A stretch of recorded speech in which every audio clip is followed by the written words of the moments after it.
يجيش واحد يقول لي وانتم تطعنوا في الصحابة، ونحن نحاكمهم إلى الله، أفسدوا علينا ديننا، أمة واحدة خلوها مجموعة أمم، شعب واحد خلوه مجموعة شعوب، دين واحد خلوه مجموعة مذاهب متقاتلة متناحرة، أو كل شيء قدامك.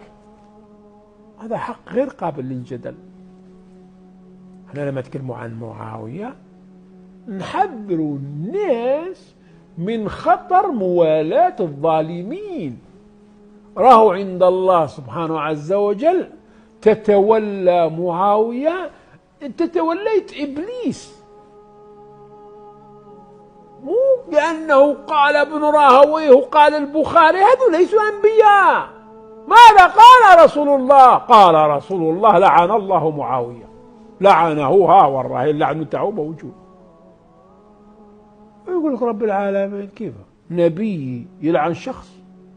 تترك اللعن نتاع نبي وتروح قال ابن حجر، وروح معنا اليوم ابن حجر هو يدخلك الجنة. يلا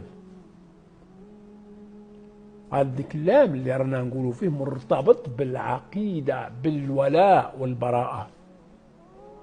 إذا كنت مسلم ما عندك حق توالي الظلماء، ما عندكش حق.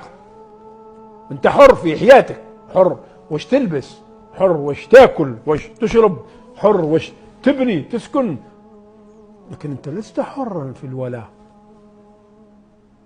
انت وقت الصلاة مو حر في القبلة، تتوجه للقبلة اللي يعينها الله، ما تتوجه لواشنطن.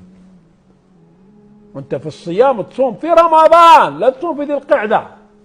انت الحج تحج للكعبة، ما تحج التوريفال. فحريتنا الخاصة شيء، وحريتنا الدينية شيء ثاني. الله هو اختار لنا الموالي ودلنا على الأعداء.